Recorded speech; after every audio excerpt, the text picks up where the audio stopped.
মানুষ কোনো ধরনের সমালোচনা সহ্য করতে পারেন না। কিছুদিন আগে তার সাথে আমার দেখা হয়েছিল, আমি দেখি নাই।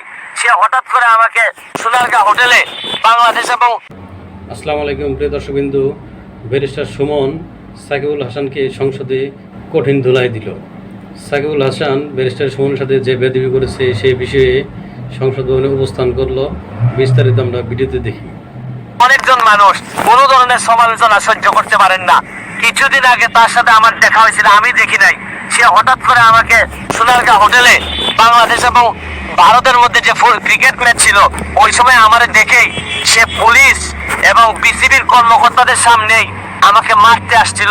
আমি আপনাদেরকে একটা জিনিস বলতে চাই, শুনেন। যদি সাধারণ মানুষ যেভাবে বিচারের মুখোমুখি হয়, সাকিব আল হাসানের মতো মানুষকে যদি একটা মানুষ যদি দেশ বিক্রি করে দিত চিন্তা না করে, এই ধরনের জিনিস যদি সে করতে পারে, তাহলে তারে দিয়ে এই দেশের ভালো কিছু হইতে পারে না। আমি সেদিন যেদিন সে আমারে মারতে আসছিল, আমি কাউরে বলি নাই। আমি মনে করছি থাকো, আল্লাহর কাছে বিচার দিছি যে এই ধরনের বাংলাদেশ ক্যাপ্টেন্সি পর্যন্ত ক্রিকেটের ক্যাপ্টেন হিসেবেও সে মনে করলাম যে এই ধরনের মানুষ যদি বেয়াদব হয়, তাহলে তারপরে আর বিচার দেওয়ার জায়গা থাকে না। আমি দাবি জানাবো সরকারকে, তাকে ঠিক করেন, তাকে মানুষ বানান, আর না চাইলে সে এই ধরনের কাজ করতেই থাকবে।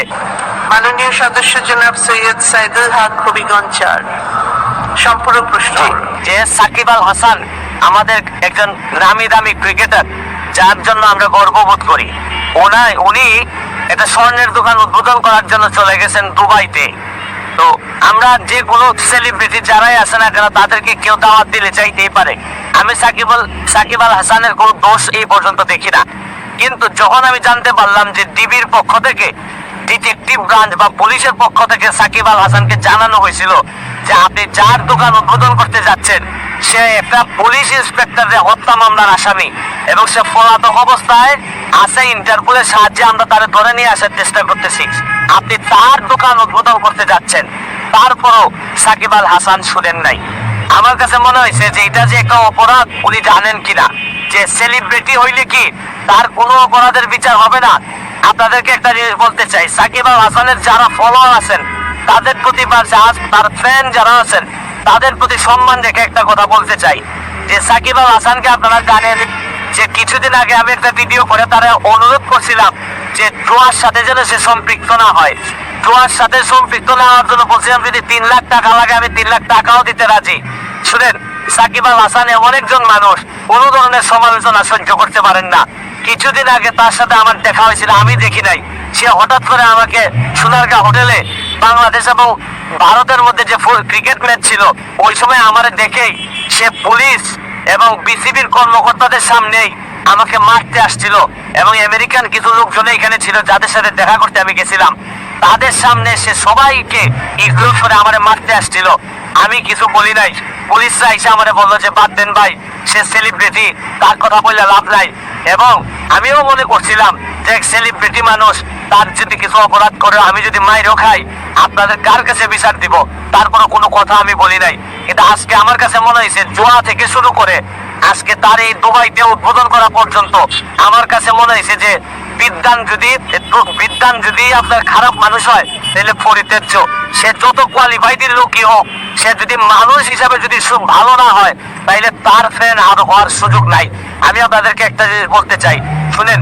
যদি সাধারণ মানুষ যেভাবে বিচারের মুখোমুখি হয়, সাকিব আল হাসানের মতো মানুষকে যদি এই বাংলাদেশের মানুষকে শুধু টাকার জন্য যদি এই ধরনের মেসেজ দেয়, তাইলে কিন্তু বাংলাদেশে আপনি কোনোদিন সোনার বাংলা বানাইতে পারবেন না। কারণ ভালো ফুটবল খেলে, ভালো ক্রিকেট খেলে একটা মানুষ যদি দেশ বিক্রি করে দিত চিন্তা না করে, এই ধরনের জিনিস যদি সে করতে পারে, তাহলে তারে দিয়ে এই দেশের ভালো কিছু হইতে পারে না। আমি সেদিন যেদিন সে আমারে মারতে আসছিল, আমি কাউরে বলি নাই। আমি মনে করছি থাকো, আল্লাহর কাছে বিচার দিছি যে এই ধরনের বাংলাদেশ ক্যাপ্টেন্সি পর্যন্ত ক্রিকেটের ক্যাপ্টেন হিসেবেও সে মনে করলাম যে এই ধরনের মানুষ যদি বেয়াদব হয়, তাহলে তারপরে আর বিচার দেওয়ার জায়গা থাকে না। আজকে আমার মনে হয়েছে 2-1 কথা বলা দরকার। তাকে যারা ফলো করেন, তার যারা ফ্যান, তাদেরকে একটা অনুরোধ করব, তাদেরকে বলেন যে দিনে 8-10 ঘন্টা ক্রিকেটের পিছনে সময় দিয়ে ভালো ক্রিকেটার হওয়ার সাথে 1 ঘন্টা সময় দিক, যে ভালো মানুষ হোক। মানুষ না হইলে এই ধরনের মানুষের বাংলাদেশে প্রয়োজন পড়ে না। আজকের মতো বিদায় নিচ্ছি। আমি দাবি জানাবো সরকারকে, তাকে ঠিক করেন, তাকে মানুষ বানান, আর না চাইলে সে এই ধরনের কাজ করতেই থাকবে। বিদায় নিচ্ছি। ভালো থাকুন, সুস্থ থাকুন। এবার ব্যারিস্টার সুমন ভাই উচিত শিক্ষা দিয়েছে সাকিব আল হাসানকে। কত বড় বেয়াদব হলে এই ধরনের কাজ করতে পারে। দর্শক, আপনারা কি বুঝতে পারতেছেন? আমাদের দেশের মানবতার ফেরিওয়ালা এখন ব্যারিস্টার সুমন। সারা দেশের মানুষ তাকে এখন খুব ভালোবাসে, এমনকি আমরাও তাকে অনেক ভালোবাসি। আমেরিকা থেকে কাউকে যদি ভালোবাসা হয় তাহলে ব্যারিস্টার সুমনকে, কারণ তিনি সকল অন্যায়ের বিরুদ্ধে রুখে দাঁড়ান। যেখানেই অন্যায় দুর্নীতি সেখানেই ব্যারিস্টার সুমন ভাইয়ের সাহসী প্রতিবাদ। একজন ক্রিকেটের অধিনায়কের ব্যবহার যদি এই ধরনের হয় তাহলে দেশটা কোন পর্যায়ে আছে আপনারা বুঝতে পারতেছেন। কিন্তু তার বিরুদ্ধে কেউ কথা বলার সাহস পায় না। কিন্তু দেখুন, বাংলাদেশ একজন সাহসী বীর পুরুষের জন্ম হয়েছে, যে কিনা এসব এমপি মন্ত্রীদের কোন পাত্তাই দেন না। সকল এমপি মন্ত্রীদের চুরি দুর্নীতি তিনি সাহসিকতার সহিত ফাঁস করে দেন। তাই তো তাকে এখন বাংলার ফাটাকেষ্ট বলা হয়। তিনি আর কেউ নন, তিনি আমাদের সকলের প্রিয় ব্যারিস্টার সুমন ভাই। দর্শক, আপনারা সবাই এই ব্যারিস্টার সুমন এর জন্য দোয়া করবেন। তিনি যেন বেঁচে থাকতে পারেন, তাহলে আমাদের এই দেশটা একটা সোনার বাংলায় পরিণত হবে। আজ মাননীয় প্রধানমন্ত্রীকে ধন্যবাদ জানাচ্ছি যে তিনি একজন যোগ্য এমপি বানিয়েছেন। ভিডিওটি বেশি বেশি শেয়ার করে সকলকে দেখার সুযোগ করে দিন। আর আপনি চ্যানেলে নতুন হয়ে থাকলে এখনই সাবস্ক্রাইব করে রাখুন সত্য তথ্য পেতে।